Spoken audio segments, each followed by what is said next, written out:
Yo sacrifiqué todo para que ella pudiera convertirse en cirujana. El día que terminó la residencia médica, me entregó los papeles del divorcio y dijo que yo era solo una fase que ella ya había superado. Firmé sin decir una palabra y desaparecí. Ella celebró su nueva vida sin mí. 2 años después, utilizó los registros del hospital para rastrearme tras darse cuenta de lo que había perdido. El día que terminó su residencia médica, me entregó los papeles del divorcio y me dijo que yo era una fase que ella ya había superado. Los firmé sobre el capó de mi camioneta, se los devolví y me alejé conduciendo antes de que la tinta se secara. Sin discusiones, sin escenas, sin ruegos. Solo mi firma y el sonido del motor. 7 años.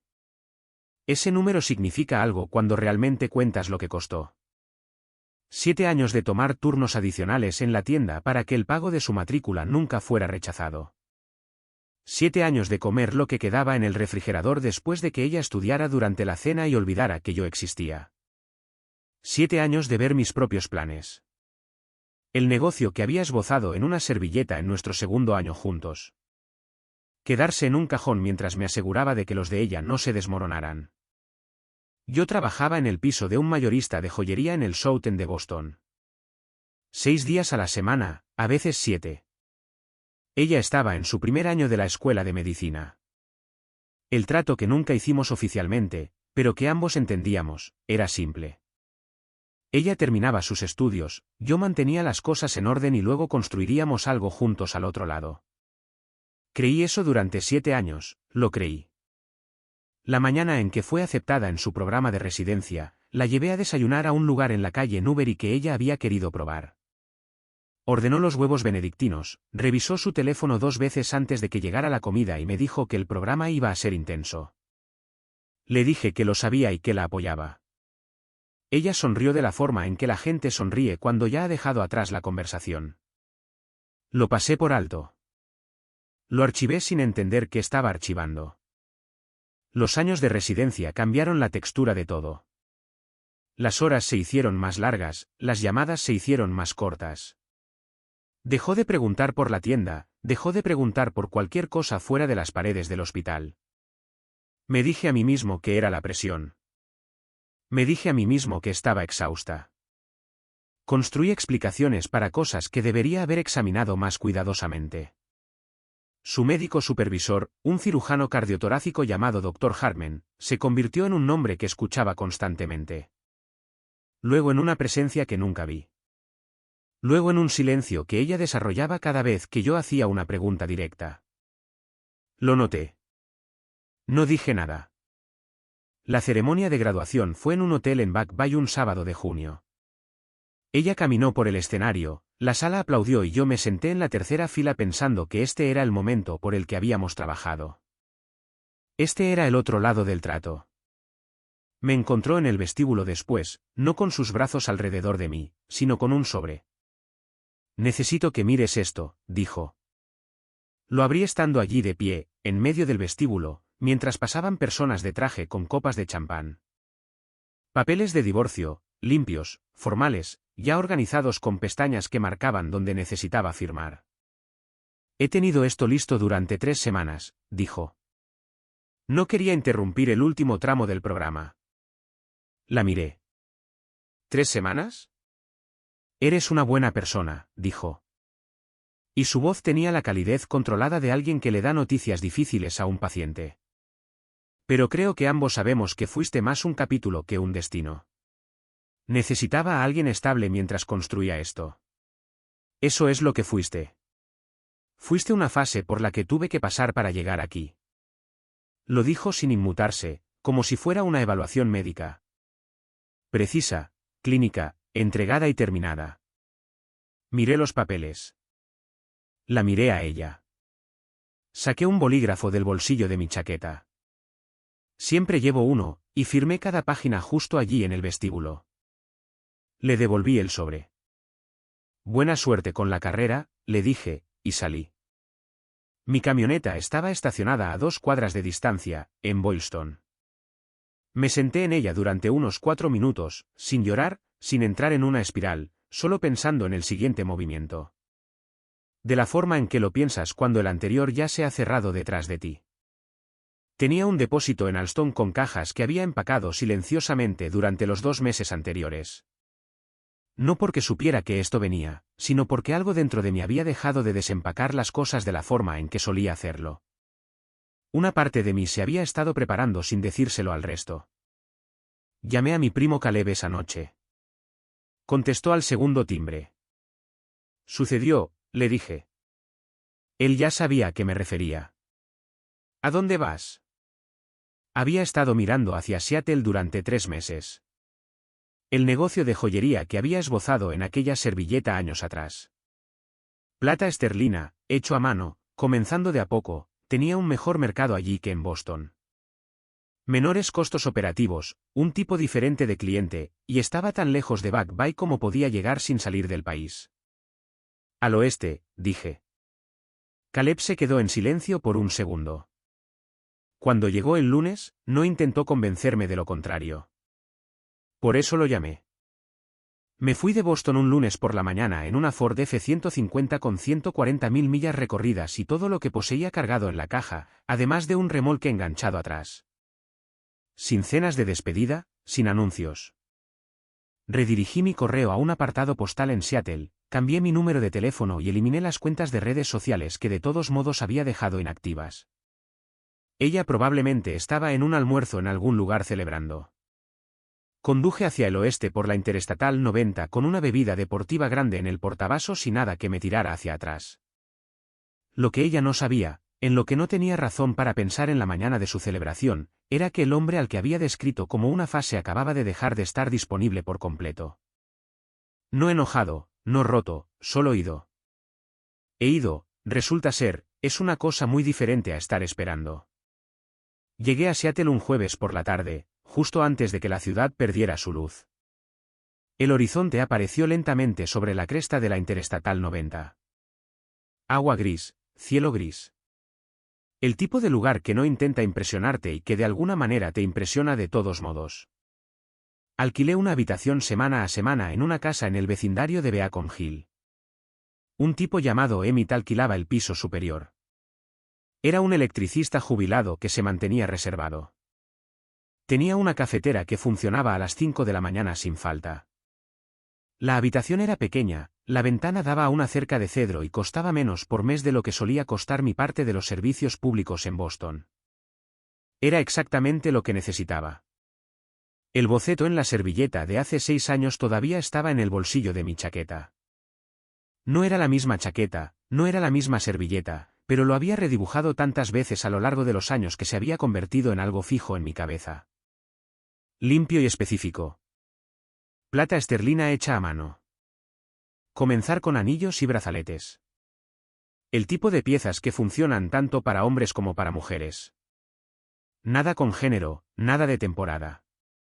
Un punto de precio de entre 40 pesos y 90 pesos. Mercados de agricultores y eventos temporales para empezar. Tienda en línea funcionando en paralelo. Mantener los gastos generales en cero durante el mayor tiempo posible. En Boston, ese plan no tenía espacio. Cada dólar que ganaba se destinaba a los pagos de la matrícula. El alquiler de un apartamento que era del gusto de ella, no del mío. Y el tipo de lenta erosión financiera que ocurre cuando 2 personas comparten una vida, pero solo una de ellas está invirtiendo en el futuro. Había hecho los cálculos una vez, tarde en la noche, cuando ella estaba en un turno doble y yo estaba sentado en la mesa de la cocina con una cerveza y demasiado tiempo para pensar. 7 años. El número que obtuve, lo que había invertido directa e indirectamente en su educación y su estabilidad, se quedó en mi cabeza durante mucho tiempo después de eso. Cerré el cuaderno. Nunca se lo mencioné. Esa era la versión de mí a la que ella llamaba una fase. Había algo más que ella no sabía. Algo que nunca le había dicho porque decírselo la habría hecho sentir obligada, y yo no quería eso. Quería que tuviera éxito porque había trabajado para ello, no porque se sintiera culpable. A los 18 meses de su residencia médica, fui contactado por un distribuidor mayorista de Providence, una empresa mediana que importaba piedras preciosas en bruto y materiales semipreciosos. Habían visto algunas piezas que yo había hecho para la boda de un compañero de trabajo y querían hablar sobre una asociación de suministro. No era enorme, pero era suficiente para ser un verdadero comienzo. El momento era equivocado.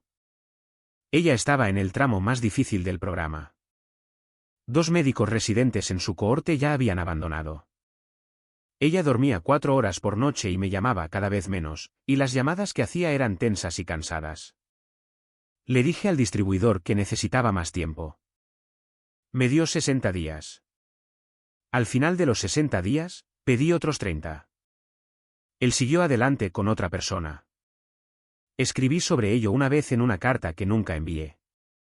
No para ella, sino principalmente para mí. Algo que solía hacer cuando necesitaba pensar con claridad sin hablar con nadie.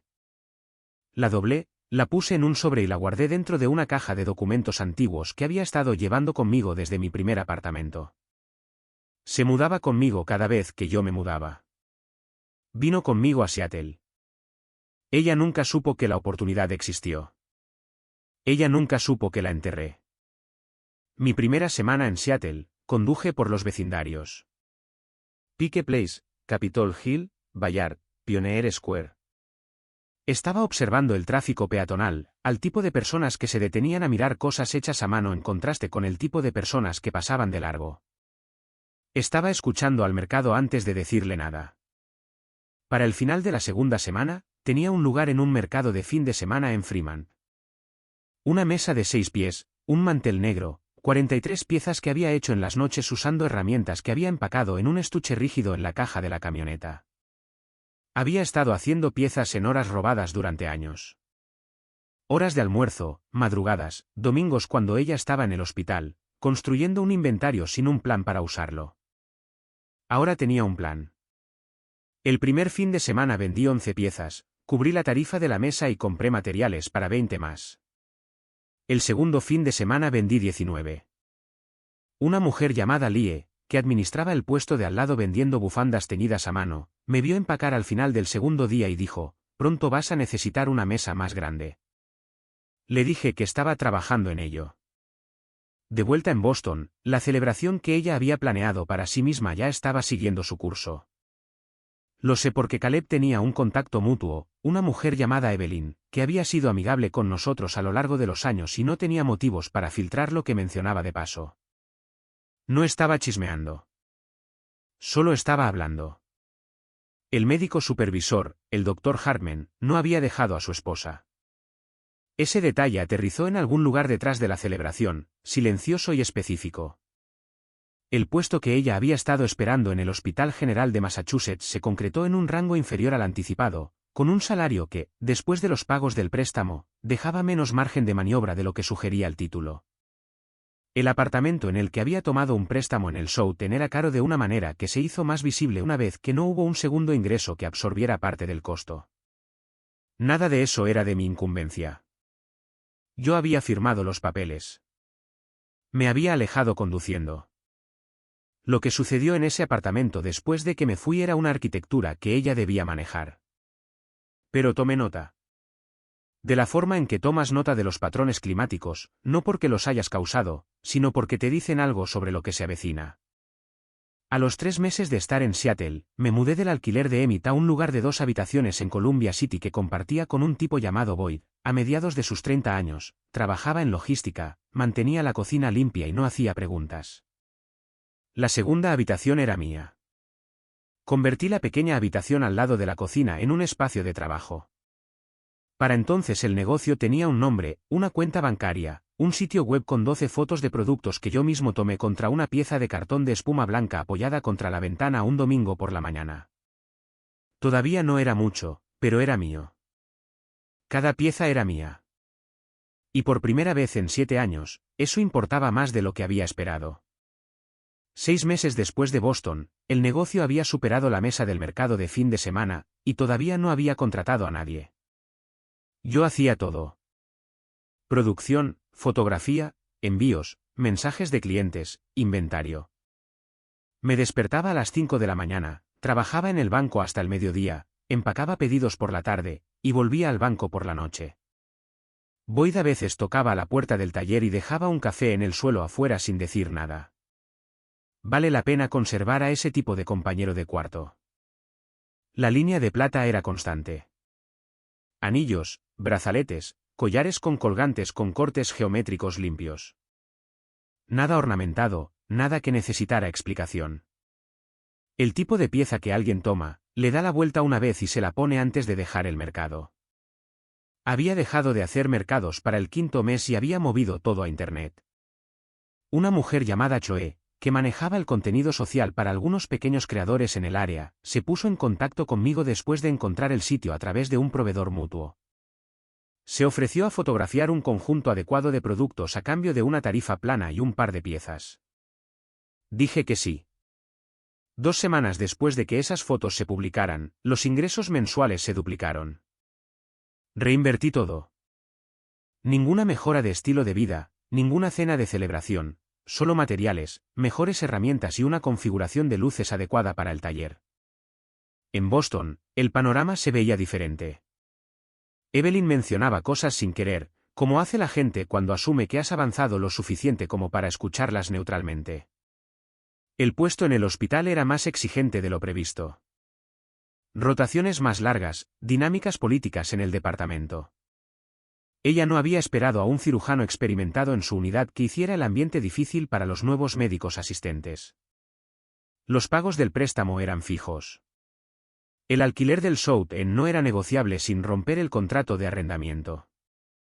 El Dr. Hartman, a quien ella había orbitado durante la mayor parte de 2 años, había dejado clara su posición en algún momento alrededor del 3.er mes después de la graduación. La valoraba profesionalmente y tenía la intención de que siguiera siendo así. Ella había construido una vida en torno a una versión de las cosas que no se había materializado. El estatus estaba ahí, el título, la bata médica, el salario que parecía impresionante en el papel, pero la textura real de los días era algo completamente diferente. Turnos de 12 horas seguidos de un apartamento vacío, recipientes de comida para llevar en el mostrador, nadie preguntando cómo salió el caso. No digo esto con ninguna satisfacción. Lo digo porque es lo que pasó y porque importa para lo que vino después. Alrededor de la marca de los 8 meses, comencé a trabajar con oro. No fue un cambio de rumbo, sino una expansión. Una pequeña línea de piezas de 14 quilates, precio más alto, menor volumen, un cliente diferente. Los márgenes de ganancia eran mejores. El oficio requería más precisión, lo cual descubrí que no me molestaba. Caleb vino a Seattle para un fin de semana largo en octubre. Entró en el taller, miró el banco, miró los estantes de inventario terminado y dijo, «¿Te ves como tú mismo?». Le pregunté qué significaba eso. «No lo sé», dijo. «Simplemente te ves así». Fuimos a un bar deportivo cerca del paseo marítimo el sábado por la noche para ver un partido. Él tomó una cerveza, yo tomé una bebida deportiva. Había estado manteniendo mi mente clara en las semanas de producción y hablamos sobre el negocio durante un rato, y luego dejamos de hablar de ello, ¿qué es lo que haces cuando las cosas realmente van bien? No hay necesidad de analizarlo hasta la muerte. Antes de volar de regreso, me preguntó si alguna vez pensaba en ella. Le dije la verdad, menos de lo que esperarías.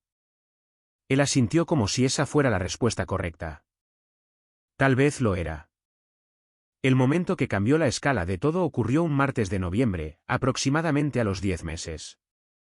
Una influenciadora de moda llamada Willow Price, con un número de seguidores mediano, fuerte interacción, conocida por una estética limpia que se inclinaba hacia los creadores independientes, publicó una foto usando uno de los brazaletes de oro.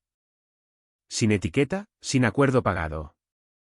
Lo había comprado a través del sitio web 2 semanas antes. La leyenda mencionaba la marca por su nombre y decía algo sobre la artesanía que no repetiré porque sonaría como si estuviera citando una reseña sobre mí mismo, lo cual no voy a hacer. El sitio web colapsó en menos de 4 horas.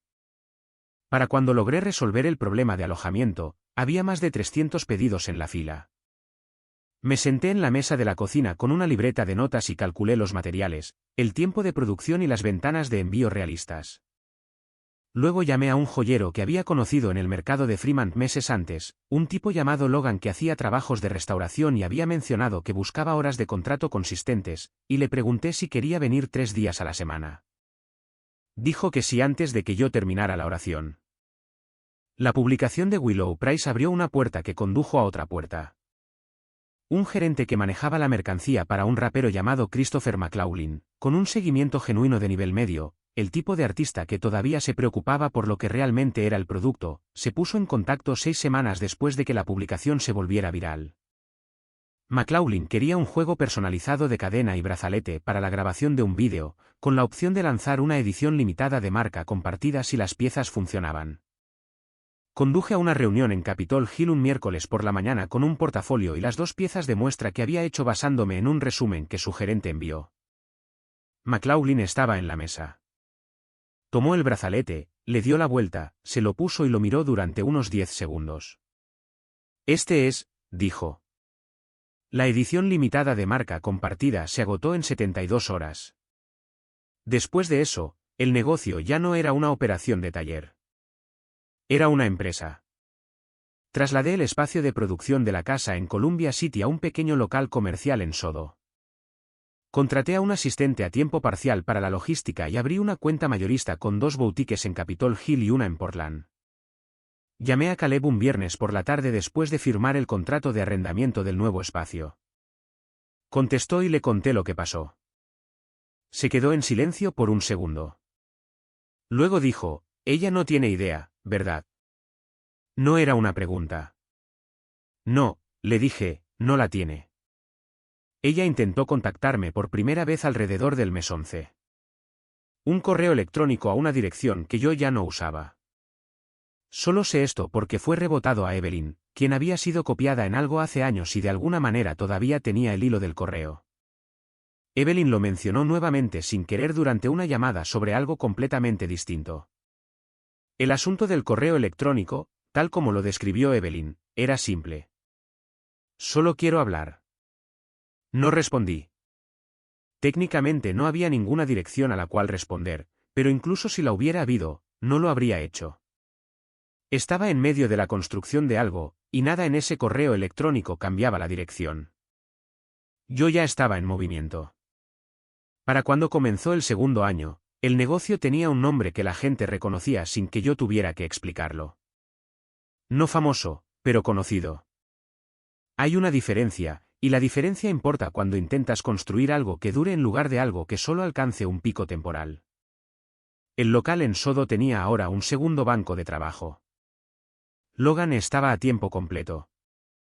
Había traído a una mujer llamada Kingsley para manejar las cuentas mayoristas y las relaciones con las boutiques. Organizada, directa, sin paciencia para conversaciones vagas, lo que significaba que era exactamente la persona adecuada para el trabajo. La tienda en línea funcionaba con un horario, lanzamientos limitados, inventario controlado, escasez por diseño, no por accidente. Los ingresos habían cruzado un número que yo había escrito en aquella servilleta años atrás como una meta a 5 años. Lo logramos en 14 meses. Me mudé de la casa de Columbia City a un apartamento de 2 habitaciones en Madison Valley. Mi propio lugar, sin compañeros de cuarto, líneas limpias, buena luz, una habitación libre que usaba como espacio de trabajo secundario para hacer prototipos. Nada excesivo, pero mío, completamente mío, hasta el contrato de arrendamiento. Tenía una rutina. Madrugadas en el banco de trabajo, llamadas al mediodía con Kingsley o los compradores de las boutiques. 2 tardes a la semana en un campo de práctica de golf en Bellevue, donde había empezado a jugar al golf con la particular indiferencia de alguien que lo hace por el silencio más que por la puntuación. Los fines de semana, cuando la producción lo permitía, había empezado a hacer trabajos básicos de carpintería en el taller de la planta baja del edificio, un espacio compartido para los residentes que casi nadie usaba. Tablas de cortar, pequeñas estanterías, nada significativo, solo el tipo de trabajo que mantiene tus manos honestas cuando el resto de tu día se trata de números y correos electrónicos. También había conocido a alguien. Su nombre era Emory. Trabajaba en preservación arquitectónica, edificios antiguos, evaluaciones de restauración. El tipo de trabajo que requiere paciencia y tolerancia para cosas que tardan años en mostrar resultados. Nos habíamos conocido a través de Chloe, la fotógrafa de contenido, en una cena que no pretendía ser otra cosa que una cena. Emory era directa. Decía lo que pensaba, hacía preguntas cuando no entendía algo y no tenía interés en actuar una versión de sí misma para el beneficio de nadie. La tercera vez que pasamos tiempo juntos, me preguntó directamente por qué me había ido de Boston. Le conté la versión corta. Escuchó sin interrumpir. Cuando terminé, dijo, eso es mucho tiempo para cargar con el futuro de otra persona. No con lástima, solo fue una observación. Aprecié la diferencia. No teníamos prisa. Ninguno de los dos forzó el ritmo, pero para el mes 16 en Seattle, ella era una presencia constante. Cenas 2 veces a la semana, mañanas de fin de semana en el mercado de agricultores en Capitol Hill. El tipo de ritmo que se construye sin anuncios. Lo que ella aportó a mi día fue sencillo. Estaba presente cuando estaba allí y ausente cuando no lo estaba, y ninguna de las dos cosas requería gestión. Eso suena simple. Después de 7 años de la alternativa, fue la cosa más valiosa que había encontrado. En Boston, los intentos de contactarme habían escalado más allá del correo electrónico. Ella había encontrado un número conectado al negocio, no mi línea directa, sino el contacto para consultas generales en el sitio web, y dejó un mensaje con Kingsley que era profesional en su estructura. Pero lo suficientemente específico en detalles como para que Kingsley entrara al local de Sodo un miércoles por la tarde, dejara sus notas en el banco de trabajo y dijera, alguien llamó a la línea de consultas preguntando por ti por tu nombre. Dijo que era una vieja amiga y dejó un código de área de Boston. Miré el número, lo reconocí de inmediato y no dije nada por un momento. ¿Quieres que le devuelva la llamada?, preguntó Kingsley. No, dije, regístralo y sigamos adelante. Ella lo hizo. Ese fue el final del asunto por mi parte. Lo que supe más tarde a través de Evelyn, a través del lento goteo de información que llega cuando compartes un perímetro social con alguien, incluso después de haberlo dejado, fue que el año había sido difícil para ella de formas que iban más allá de las finanzas. El cirujano con el que se había alineado durante la residencia médica había hecho ahora un movimiento lateral a un hospital en Filadelfia, llevándose consigo su red profesional y cualquier tutoría informal con la que ella había estado contando. El departamento en el que estaba se había reestructurado, lo que significaba una nueva jerarquía y un nuevo conjunto de relaciones por navegar desde el fondo de una lista de antigüedad que ella había asumido que escalaría más rápido. Había empezado a salir con alguien en el otoño, un médico de medicina de urgencias, divorciado, con 2 hijos en fines de semana alternos. La relación duró unos 4 meses. Él la terminó en enero en una conversación que, tal como la describió Evelyn con la cuidadosa neutralidad de alguien que repite algo que no está segura de deber decir, había sido breve y logística. Él había dicho algo sobre incompatibilidad, sobre necesitar a alguien que realmente estuviera disponible, sobre la forma en que ella estaba presente en una habitación sin estar realmente allí. Evelyn dijo que ella lo había tomado más duramente de lo esperado. Pensé en eso por un momento después de la llamada. No con satisfacción, sino con algo más cercano al reconocimiento. Esas no eran quejas nuevas. Simplemente eran quejas que alguien más estaba haciendo ahora. Ella regresó a Boston para un fin de semana largo en febrero para visitar a su madre, una mujer llamada Ruth, que siempre había sido cordial conmigo y cuya opinión sobre el divorcio nunca había pedido y nunca recibí. Evelyn se enteró directamente por Ruth, que es como viajó este detalle en particular. En algún momento durante la visita, ella había revisado un armario de almacenamiento buscando algo, documentos de impuestos, dijo su madre, algo práctico, y había encontrado una caja. Una caja de mudanza con su nombre en mi letra. Cosas que yo había empacado cuando estábamos juntos, que ella nunca había desempacado, o que había desempacado y vuelto a empacar sin mirar. Fotografías antiguas, unos cuantos libros, algo de papeleo y un pequeño sobresellado sin nombre en el exterior. Solo una fecha escrita en la esquina con mi letra. Una fecha de aproximadamente 18 meses después de iniciada su residencia médica. Ruth dijo que se sentó con eso durante mucho tiempo antes de abrirlo.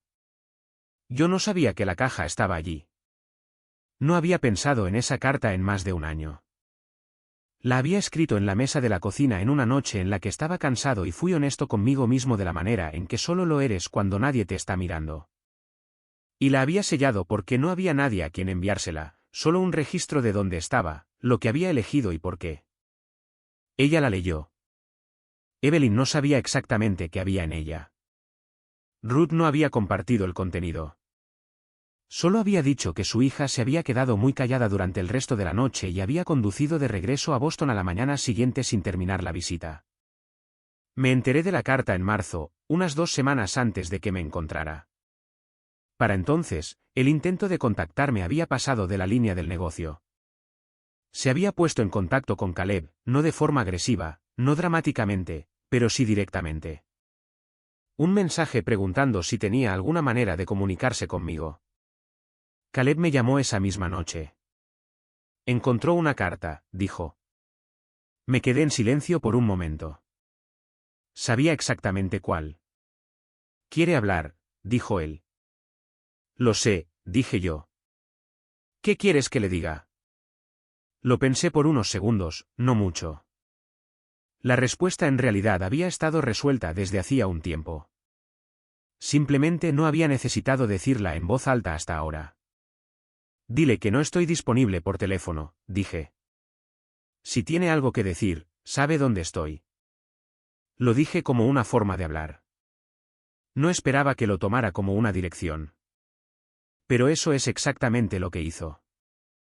Ella apareció un viernes por la mañana en abril. Sin llamar antes, sin enviar un mensaje a través de Caleb. Había sacado mi dirección de los registros de admisión del hospital, un formulario que yo había llenado 2 años antes en una clínica en Cambridge. Antes de Seattle, antes de todo esto. Cruzó las fronteras estatales con un papel de nuestra antigua vida y entró en el local de Sodo a las 9 de la mañana como si todavía tuviera derecho a hacer eso. Kingsley estaba al frente cuando ella entró. Yo estaba en el banco de trabajo en la parte de atrás. Escuché a Kingsley decir, ¿puedo ayudarla? En el tono que reserva para las personas que llegan sin cita, y unos segundos después apareció en la puerta. Alguien está aquí buscándote, dice que te conoce personalmente. Yo ya sabía quién era. Dejé la pieza en la que estaba trabajando, me limpié las manos y salí. Ella se había preparado para esto. Un buen abrigo, el cabello arreglado, la postura de alguien que había ensayado los primeros 30 segundos. Pero no estaba preparada para el aspecto del lugar. Las vitrinas, las estanterías, Logan en el segundo banco de trabajo, Kingsley de vuelta en su escritorio. El peso general de una operación en funcionamiento que no tenía nada que ver con ella. Lo asimiló lentamente. Luego me miró. Construiste todo esto, dijo. ¿Qué necesitas? Dije yo. Ella se ajustó. Leí la carta. La de la caja de mi madre. Sé lo del distribuidor de Providence. Sé a lo que renunciaste. Está bien, dije. Yo no lo sabía, dijo ella. Necesito que entiendas eso. No tenía ni idea de la carga que llevabas. Sé que no la tenías. Eso no es una excusa.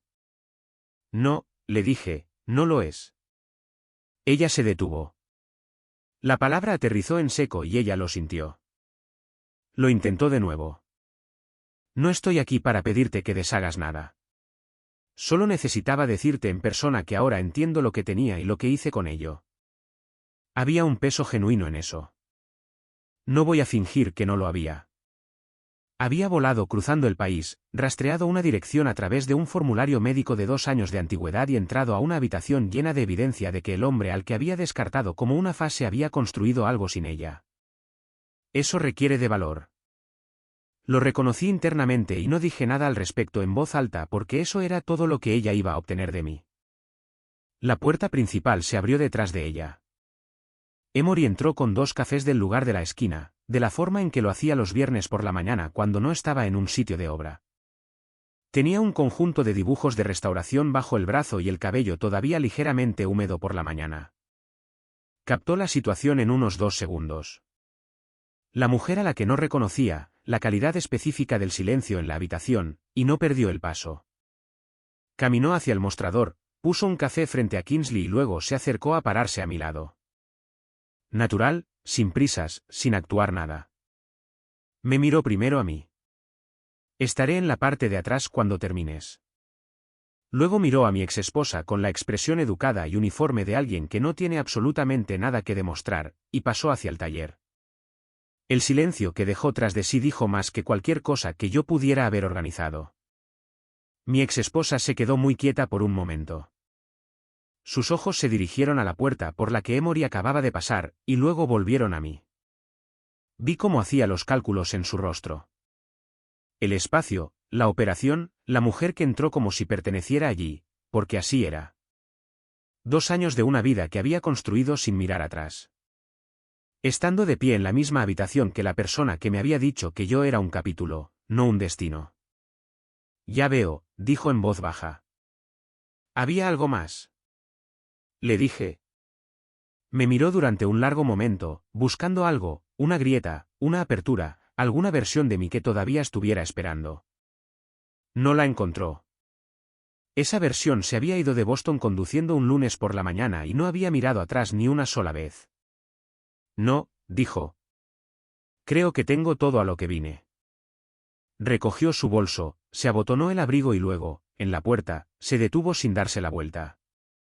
Nunca fuiste solo una fase, dijo. Simplemente estaba demasiado enfocada en hacia donde iba como para ver lo que estaba dejando atrás. Dejé que eso se quedara en el aire por un segundo. Lo sé, dije. Deberías ir al aeropuerto. El tráfico de Seattle los viernes no es una broma.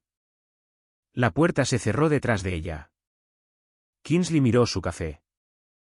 Logan siguió trabajando. Nadie dijo nada, lo cual fue la respuesta correcta.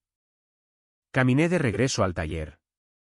Emory estaba en la mesa, con los dibujos extendidos, café en mano. No levantó la vista de inmediato. ¿Estás bien?, dijo. Sí, dije. Me senté en el banco y recogí la pieza que había apartado hace 20 minutos. Bien, dijo ella, y volvió a sus dibujos. Eso fue todo. No hubo interrogatorios, no se requirió consuelo, no hubo ninguna escena que procesar. Solo 2 personas en una habitación, cada una haciendo su trabajo. La mañana continuando exactamente como se suponía que debía ser. Ella me había llamado una fase que había superado. Voló 3000 millas para descubrir que la fase había avanzado tan completamente que ya no había ninguna versión de ella que encajara dentro de esta. Ni una grieta en la pared, ni una puerta abierta. Nada. Solo un hombre en su banco de trabajo, una mujer con sus dibujos y un negocio funcionando exactamente de la manera en que fue construido para funcionar.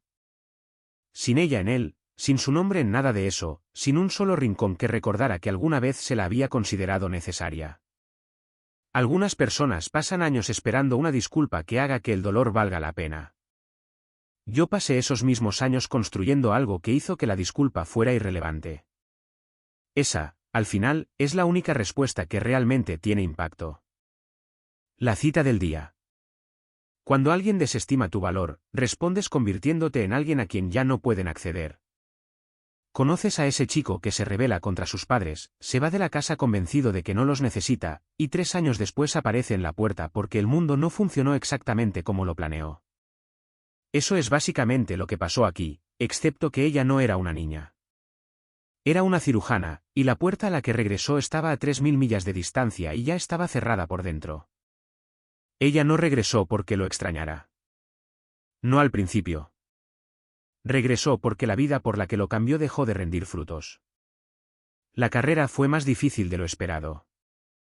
Las personas a su alrededor estaban más vacías de lo esperado. Y ese apoyo silencioso que ella había dado por sentado durante 7 años, del tipo que solo notas una vez que se ha ido por completo, no era algo que ella pudiera simplemente reemplazar. Así es como el karma tiende a funcionar. No es dramático, no es ruidoso, es solo la realidad poniéndose al día lentamente hasta que un día estás parado en la historia de éxito de otra persona dándote cuenta de que te eliminaste a ti mismo de ella.